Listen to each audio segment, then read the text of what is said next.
Hello student, last topic में हमने egestion तक ये पार्ट तक हमने एंड किया था। इसके आगे हम देखने वाले हैं उसके सिम्टम्स क्या होते हैं, हमको कौन से प्रॉब्लम हमको फेस करने पड़ते हैं ड्यू टू द क्या, अगर हमारे स्टमक में प्रॉब्लम हो जाए तो सबसे पहला वाला पार्ट है डायरिया। अगर आपके स्टमक में कुछ प्रॉब्लम हो जाए तो हमको क्या होता है, डायरिया होता है। ठीक है, क्योंकि हम कुछ भी अनडाइजेस्टेड फूड क्या करते हैं, खा लेते हैं, वो हमारे स्टमक को डाइजेस्ट नहीं होते, तो क्या होता है, हमारे स्टमक में प्रॉब्लम होता है। Then diarrhoea refers to the condition in which there is a frequent passing watery stool is called as a diarrhoea.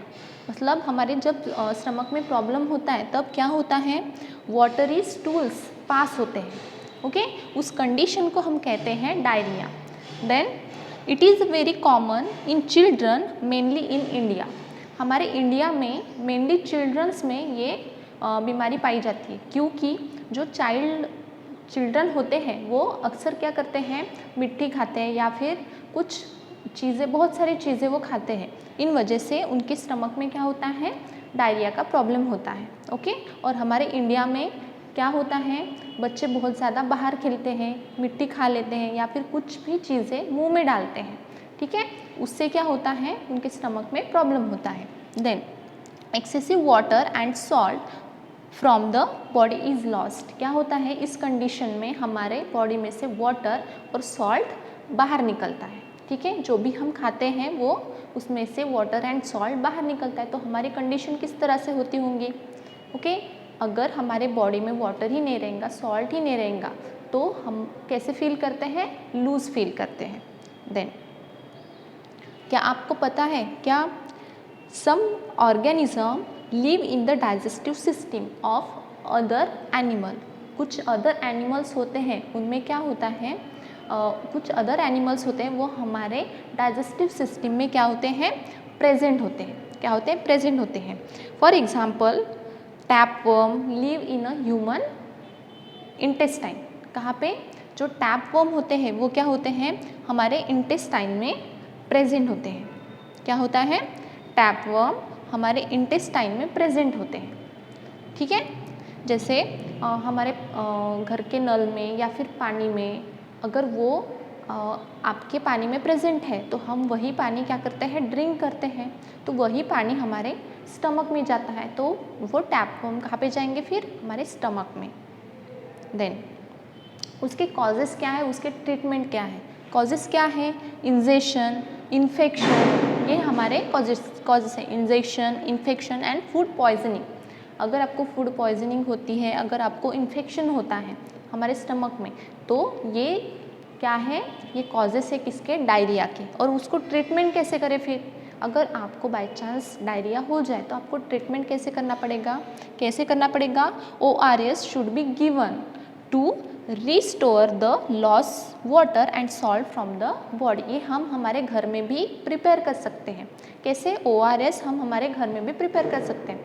अगर आप क्या करोगे, वाटर को बॉईल करोगे और उसमें सॉल्ट और थोड़ी सी चीनी डालोगे, तो यही ORS हमारे घर में भी हम बना सकते हैं। वही उसी का नाम है ORS, जो हम मेडिकल से लाते हैं, वही हम घर में भी बना के क्या कर सकते हैं, ड्रिंक कर सकते हैं। तो इसका एक ही इलाज है, अगर आप ORS ड्रिंक करते हो तो आप क्या कर सकते हो, बच सकते हो डायरिया से। Then feeding and digestion in amoeba. Amoeba में कौन सा फीडिंग एंड डाइजेशन है, ये हमको पढ़ना है। ओके, ये अमीबा का स्ट्रक्चर है, तो ये हमको आँख से नहीं दिखता, या फिर हम माइक्रोस्कोप का यूज़ करके इसको क्या कर सकते हैं, ऑब्जर्व कर सकते हैं कि अमीबा का स्ट्रक्चर किस तरह से है। ओके, देन अमीबा क्या है, a microscopic single called organism found in a pond water. कहाँ पे पाया जाता है वो, पॉन्ड वाटर में, और वो क्या है, सिंगल सेल्ड ऑर्गेनिज्म है। क्या है, सिंगल सेल्ड। ओके, देन सूडोफोडिया, उसमें सूडोफोडिया लाइक स्ट्रक्चर होता है। मीन्स सूडोफोडिया का मतलब होता है फिंगर लाइक स्ट्रक्चर। वो एक तो 2 फॉर्म में हो सकता है, या से 2 से 4 में भी बढ़ सकता है। वो हम आगे की फिगर में देखने वाले हैं कि सूडोफोडिया का मीनिंग क्या होता है। देन फिंगर लाइक प्रोजेक्शन और false feed for movement and capturing food. वो किसके लिए यूज़ करता है? कैप्चरिंग फूड और मूवमेंट करने के लिए, अपने ऑर्गेनिज्म की मूवमेंट करने के लिए वो क्या करता है? सूडोफोडिया का यूज़ करता है। एंड फूड वैक्यूल, उसमें क्या होता है? और फूड वैक्यूल होता है, वो क्या करता है? Part where food becomes trap and digestive juices are secret. उसमें क्या होता है? फूड वैक्यूल में फूड को ट्रैप करता है। क्या करता है? फूड को ट्रैप करके क्या करता है? वो डाइजेस्टिव जूसेस सीक्रेट करता है। क्या करता है? Digestive juices. ये हमने देखा है, डाइजेस्टिव जूसेस क्या करता है? हमारे फूड को डाइजेस्ट करता है और उसमें से न्यूट्रिएंट्स हमारे बॉडी को प्रोवाइड करता है। Then feeding and digestion in amoeba किस तरह से है? Amoeba is a unicellular organism. वो क्या है? यूनिसेल्युलर ऑर्गेनिज्म है and it has a irregular shape. उसको डेफिनाइट शेप नहीं है, इरेगुलर शेप है। वो किसी भी शेप में क्या कर सकता है? अपने आप को कन्वर्ट कर सकता है। And consist of a cell membrane. उसमें क्या होती है? सेल मेम्ब्रेन होती है, उसके साथ साथ न्यूक्लियस भी होता है एंड मेनी स्मॉल वैक्यूल्स। उसमें स्मॉल स्मॉल वैक्यूल्स भी होते हैं। Then and amoeba can changes its shape. मैंने जैसे आपको अभी बताया कि वो अपने शेप को चेंज कर सकता है। जैसे हमने सूडोफोडिया देखा, तो वो 2 फिंगर जैसा स्ट्रक्चर बना सकता है या फिर 4 फिंगर जैसा भी स्ट्रक्चर बना सकता है।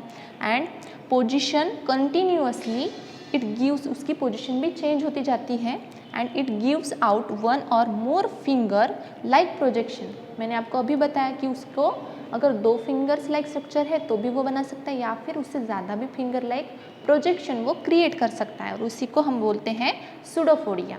ओके, इसको अंडरलाइन करो, आपके नोटबुक में ऑलरेडी प्रेजेंट है। ये हम लास्ट पार्ट पढ़ रहे हैं अभी, ठीक है।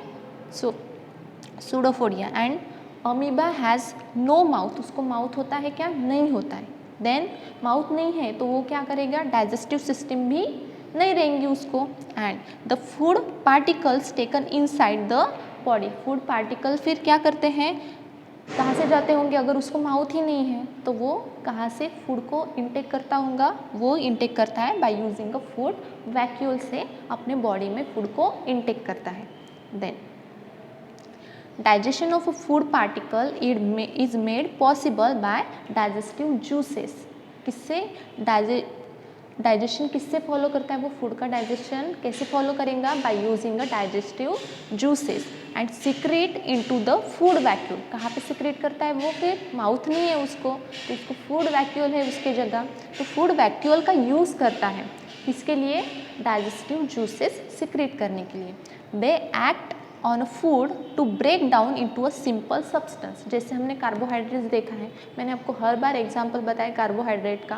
कार्बोहाइड्रेट क्या होता है? सिंपल शुगर में कन्वर्ट होता है। तो वो क्या करता है? फूड को ब्रेक डाउन करने के लिए किसका यूज़ करता है? फूड वैक्यूल का यूज़ करता है और उस फूड को सिंपल सब्सटेंस में क्या करता है? कन्वर्ट करता है। And then the digestive food is absorb. उसके बाद क्या होगा? डाइजेस्टिव फूड एब्जॉर्ब होगा एंड असिमुलेट। असिमुलेट मतलब, असिमुलेट का मीनिंग आपको पता है, हमारे बॉडी पार्ट को जैसे हम क्या करते हैं? किसी भी फूड को अगर हमने इनटेक किया उसमें से इंग्रेडिएंट एब्जॉर्ब किए तो वो ट्रांसफ़र करने का काम कौन सी स्टेप करती है? असिमुलेशन करती है। तो उसमें भी असिमुलेशन स्टेप है। एब्जॉर्ब होने के बाद असिमुलेट करता है, मीन्स फूड को ट्रांसफ़र करता है उसके पार्ट के तरफ। The digested food is thrown out from any point of the body. उसमें से किसी भी पॉइंट से वो अनडाइजेस्टेड फूड क्या करता है? थ्रो कर सकता है कि नहीं? देन कैसा स्ट्रक्चर है देखो, मैंने आपको फिंगर लाइक प्रोजेक्शन बताया था। ये क्या है? अमीबा है। ये सेंटर है उसका, होल जो डार्क लाइन में दिख रहा है आपको वो क्या है? न्यूक्लियस है। देन दिस फूड क्या किया? उसने अंदर लिया, तो ये क्या है फिर? ये है वैक्यूल। और अभी उसने फिंगर लाइक प्रोजेक्शन बनाया है कि नहीं? फिंगर लाइक प्रोजेक्शन बनाया मीन्स 2 फिंगर का प्रोजेक्शन बनाया और उसमें से क्या लिया? फूड को इनटेक किया। देखो फूड पार्टिकल अंदर जा रही है, सेकंड स्टेप है। ओके, मीन्स फर्स्ट स्टेप कौन सी है हमारी? इंजेशन, फूड को अंदर लेना। उसके बाद क्या है? डाइजेशन, डाइजेस्टिव प्रोसेस फॉलो करना, ये सेकंड स्टेप है। जो फूड को अंदर लेने के बाद वो डाइजेशन प्रोसेस फॉलो कर रहा है, वो सेकंड स्टेप। उसके बाद थर्ड स्टेप की तरफ आएगा। कौन सी स्टेप है? Third, absorption. उसमें से वो फूड में से क्या करेगा? माइक्रोन्यूट्रिएंट एब्जॉर्ब करेगा। कौन? अमीबा। तो किस स्टेप से?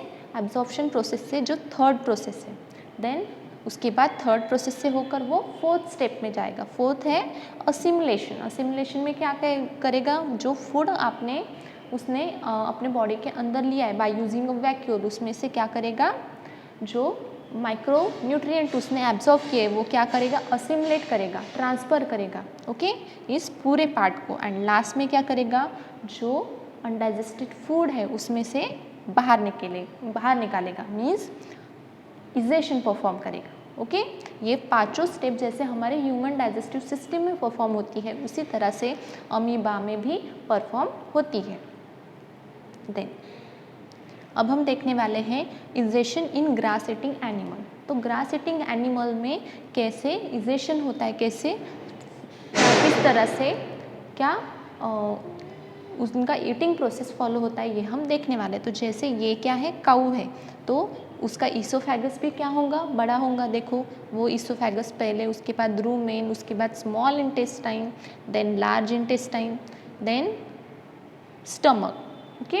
इस तरह से उसका स्ट्रक्चर है। तो आपने हर बार ऑब्जर्व किया होगा, ये जो ग्रास ईटिंग एनिमल्स है तो वो क्या करते हैं, खाने को जल्दी जल्दी क्या करते हैं, ईट करते हैं, ओके। क्यों करते होंगे ऐसा, आपने देखा होगा बहुत जल्दी जल्दी वो क्या करते हैं, खाने को खा लेते हैं, क्योंकि इनके साथ जो होते हैं कार्निवोरस एनिमल, वो क्या करते हैं, जैसे डियर फॉर एग्जांपल, तो डियर को हमेशा टाइगर क्या करता है, खाने के लिए तैयार रहता है, तो वो क्या करते हैं, जल्दी जल्दी अपने फूड को क्या करते हैं, खाते हैं, और उसके बाद सेफ प्लेस पे जाके उस खाने को क्या करते हैं, चर्न करते हैं, वापस रिपीट वो प्रोसेस फॉलो करते हैं। सबसे पहले वो अपने स्टमक में ले लेते हैं बाय यूजिंग अ रूमेन, रूमेन में जाके उसके बाद क्या होगा, वो डाइजेस्टिव प्रोसेस देन फॉलो होगी, कहाँ पे, जब वो सेफ प्लेस में चले जाएंगे तब, ओके।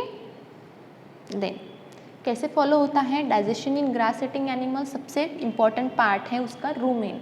मैंने जैसे आपको बताया क्या करता है रूमेन में, वो separate part of a stomach where the food is stored. जैसे हम हमारा खाना किसी भी रूम में या फिर किसी भी किसमें कंटेनर में स्टोर करके रखते हैं, उसी तरह से जो हमारे ग्रास ईटिंग एनिमल्स है वो अपना खाना रूमेन में स्टोर करके रखते हैं।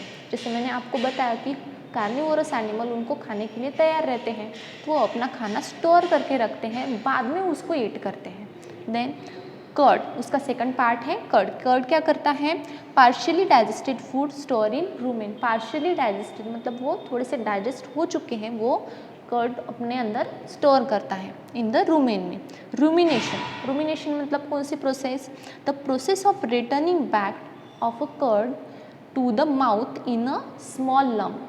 कहाँ पे स्टोर करता है वो, small lump, so that the animal can chew it. क्या करता है, जैसे मैंने आपको अभी बताया, अगर उनको खाना उन्होंने अंदर लिया, स्टोर किया, तो उसको च्यू करना रह गया, उसको चबाना रह गया, तो वो क्या करता है, उसको वापस अपने किसमें लाएगा, मुंह में लाएगा, और उसको क्या करेगा, च्यू करेगा, चबा लेगा पूरा, ओके। तो ये प्रोसेस को हम कहते हैं रूमिनेशन। देन रूमिनेंट्स क्या करता है, animal that shows the process of rumination. For example कौन से हैं, cows, buffaloes and other grass eating animals भी उसमें आते हैं। एंड सेल्यूलोज क्या करता है, और type of carbohydrates found in grass में भी क्या होता है, कार्बोहाइड्रेट्स होता है, लेकिन जो ग्रास है वो कौन ईट करता है, दिस काउस एंड बफेलोज। हम भी ग्रास जैसे वेजिटेबल्स हम यूज़ करते हैं, ओके। देन यहाँ तक हमारा पार्ट था, ये लास्ट पोर्शन था हमारे क्लास का। ये आपको लास्ट पोर्शन आपके टेक्स्ट बुक में से आपको अच्छे से रीड करना है। अगर इसमें कोई प्रॉब्लम है तो आप मुझे पूछ सकते हो। नेक्स्ट क्लास में हम नेक्स्ट लेसन देखने वाला है। So thank you so much, see you in the next time.